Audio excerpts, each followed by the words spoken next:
Russia is running out of time. Its defense industry is crumbling under pressure. And according to leading analysts, 2026 could be the year everything falls apart. But is this assessment accurate, or have we heard this story before? Welcome, I'm Walter Benson, and this is my channel, Walter Benson TV, where we dig deep into the forces shaping our world.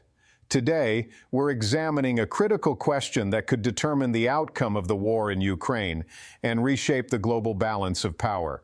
Is Russia's military-industrial complex really on the verge of collapse, or is this another case of Western wishful thinking? Before we dive in, I need your support. If you value serious geopolitical analysis, please hit that subscribe button right now. Like this video to help it reach more people, and most importantly, leave a comment below with your thoughts. Your engagement keeps this channel alive. Now let's examine the evidence. Ever since Russia launched its full-scale invasion of Ukraine in February 2022, we've been bombarded with predictions.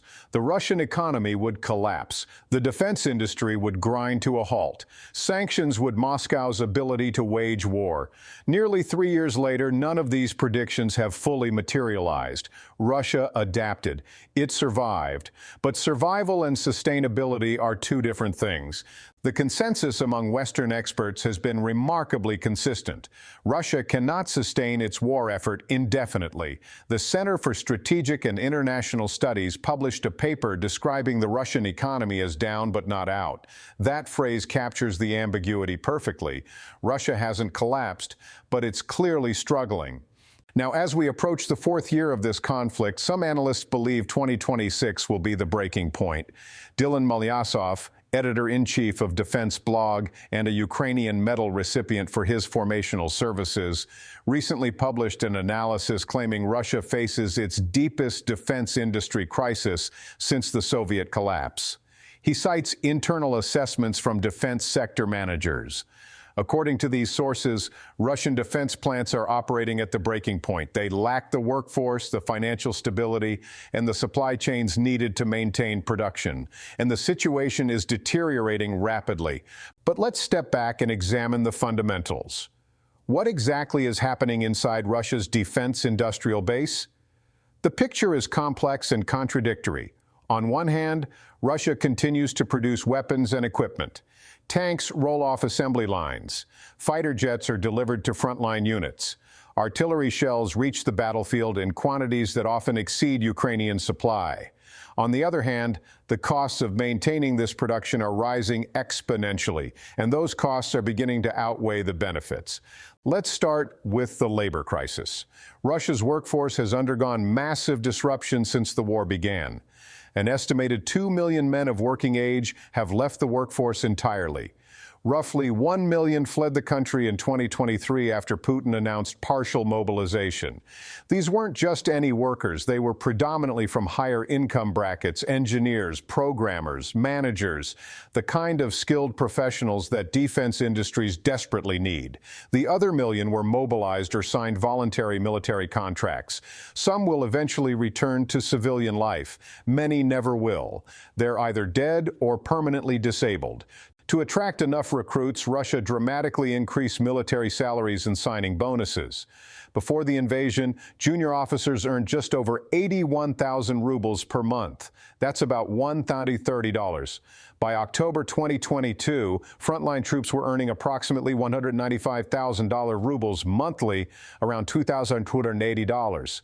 That's a 240% increase. In some Russian regions, this is nearly 14 times the median salary. The signing bonuses are even more striking. By mid-2024, the average one-time payment for new recruits reached $485,000 rubles, roughly $5,300. That's equivalent to the average annual per capita income across Russia. In Moscow and Leningrad Oblast, total compensation packages for 1 year of service can reach up to 5.3 million rubles. That's over $60,000 when you include all payments and salaries. Naturally, being Russia, there are reports of corruption, delayed payments, and outright theft. But even accounting for that, these are life-changing sums for ordinary Russians. Military service has become one of the most lucrative professions in the country. The result is predictable. Skilled workers are abandoning civilian industries for military contracts. This creates a vicious cycle of wage inflation. Defense companies try to compete by raising their own salaries. Other industries do the same. Everyone is bidding for a shrinking pool of qualified workers. And because Russia's central bank has raised interest rates above 20% to combat inflation, borrowing money to cover these higher wages is prohibitively expensive.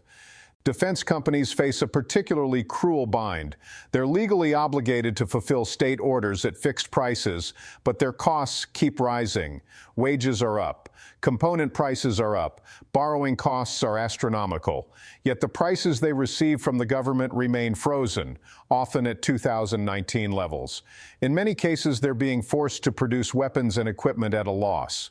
Now, this might seem unsustainable, and in a normal free market economy it would be, but Russia doesn't operate under normal market rules. State subsidies keep these companies afloat.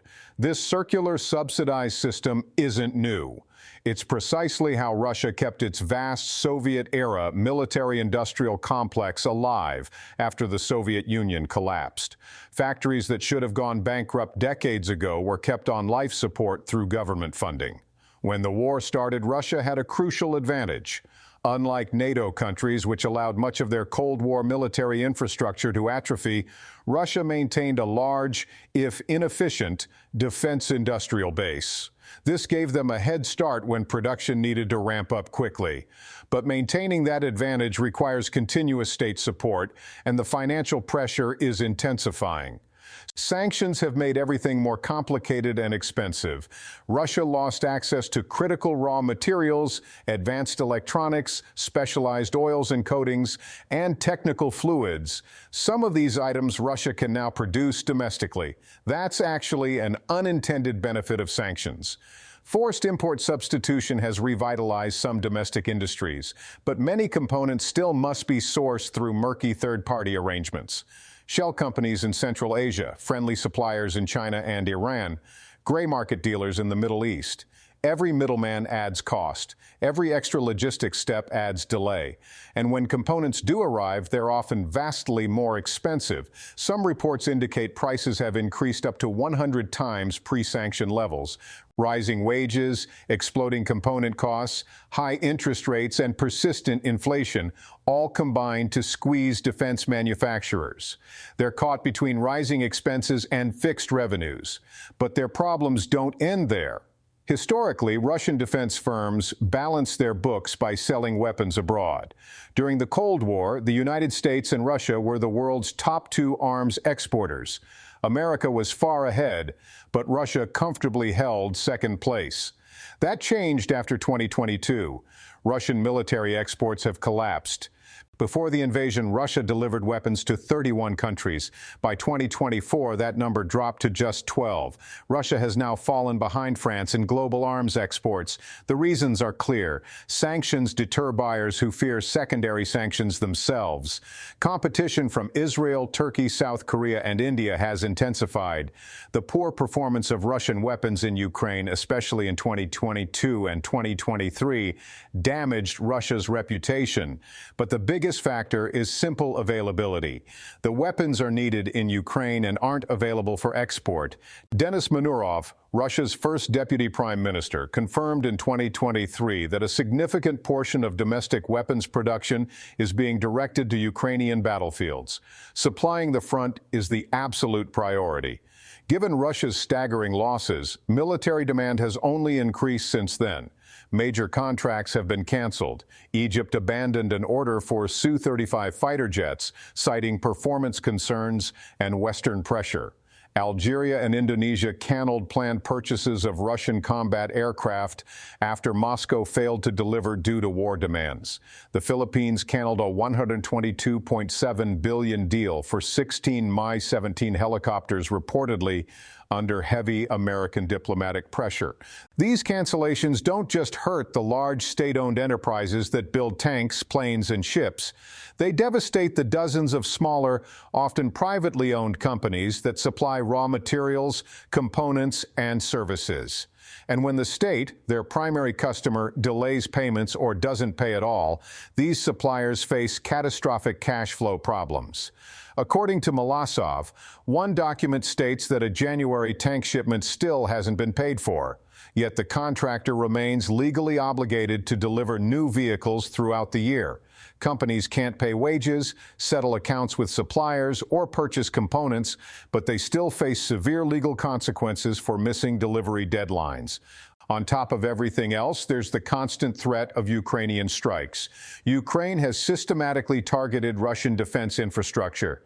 In October, Ukraine claimed to have struck the Sverdlov ammunition plant in Nizhny Novgorod Oblast. This facility produces aviation bombs, artillery ordnance, and anti-aircraft munitions. In August, Ukrainian forces hit the Arzamas instrument-making plant in the same region. It produces optical, electronic, and navigation systems for military aircraft, missiles, and vehicles. In April, drones reportedly damaged the fiber optic systems plant in Saransk. This was the sole Russian manufacturer of fiber optic cables used in military drones and secure communication systems. Most Ukrainian long-range drones carry relatively small warheads. Damage is usually non-catastrophic. Facilities can typically resume operations within days or weeks, but dozens, sometimes hundreds of drones penetrate Russian air defenses nightly. These strikes disrupt production schedules and exacerbate financial pressures on already struggling companies. They've also forced Putin to redirect valuable air defense assets away from the front lines to protect infrastructure. He even conducted a limited mobilization of veterans specifically to defend regional facilities. Molasov argues that when you add up all these pressures, labor shortages, lost exports, sanctions, evasion costs, low state payments, constant strikes, most of Russia's defense industry is buckling. Even systemically important plants show visible signs of distress. He cites an email from early 2024 from Dmitry Fadev, CEO of the Murom machine building plant. The email was allegedly intercepted by Ukrainian cyber activists and shared with Ukraine's National Resistance Center. In it, Fadev complained that plants must sell goods at 2019 prices while purchasing inputs at current market prices and in advance. Government payments don't even cover the interest on loans needed to pay suppliers. With interest rates above 20%, borrowing is simply unaffordable. The government money is also tied up until contract completion, which typically takes 3 to 5 years. During this time, the funds are effectively frozen. Fadev also noted staff shortages due to mobilization and lack of worker accommodation. The Murom plant had lost 70 million rubles, about $770,000, producing just one type of navigation system. The authenticity of this document is difficult to verify independently, and it's unclear whether these issues have been resolved. But one thing is certain, the Ukrainian strike on the plant in April didn't make things easier. Molasov also claims that United Aircraft Corporation, a key combat aircraft producer, faces funding shortages and is entangled in hundreds of debt compensation lawsuits. However, he provides no sources for this claim, and we found no corroborating evidence. In fact, official Russian data suggests United Aircraft Corporation is meeting its commitments. In November, the company delivered the latest batch of Sukhoi Su-34 fighter bombers and Su-35s fighter jets. Previous deliveries occurred in September, October, and August. CEO Vadim Badea emphasized that manufacturing pace remains high to meet delivery targets. The company also recently launched the long-delayed MC-21 passenger jet showcased at the Dubai Air Show. This narrow-body aircraft is comparable to the Boeing 737 and Airbus A320. Russia claims it's their first entirely domestically produced import-substituted aircraft, with half of Russia's Airbus fleet grounded due to sanctions-related engine issues. Aviation is where sanctions have bitten hardest.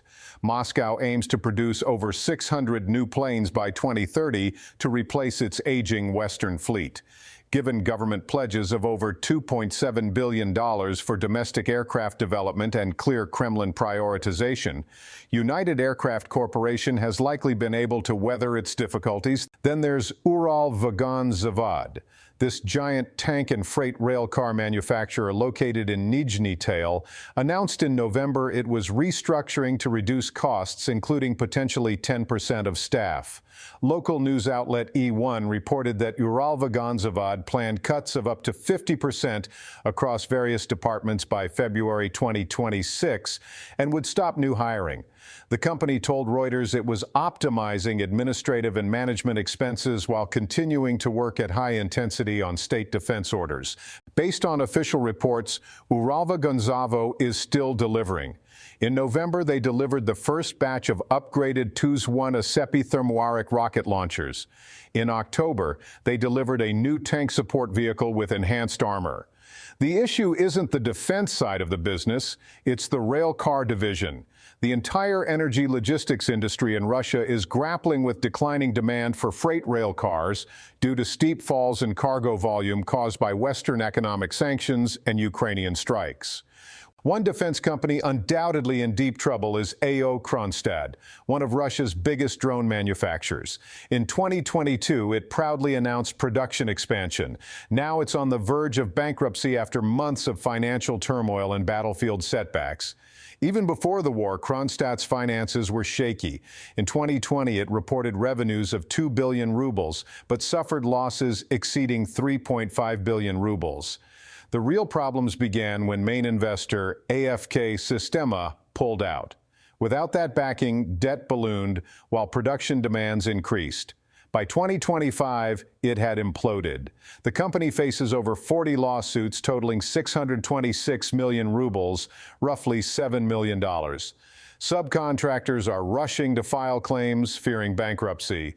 Losing Kronstadt would represent a major setback for Russia's increasingly drone-dependent military operations. But Moscow is unlikely to allow that. Putin will almost certainly nationalize the company and restore production rapidly. Taking everything into account, you might expect Russian media to reflect these troubles. But when you examine Russian financial outlets like Commerce, the tone is different. There's concern about stagnant growth, high interest rates, and debt. But the consensus seems to be that the situation remains controllable.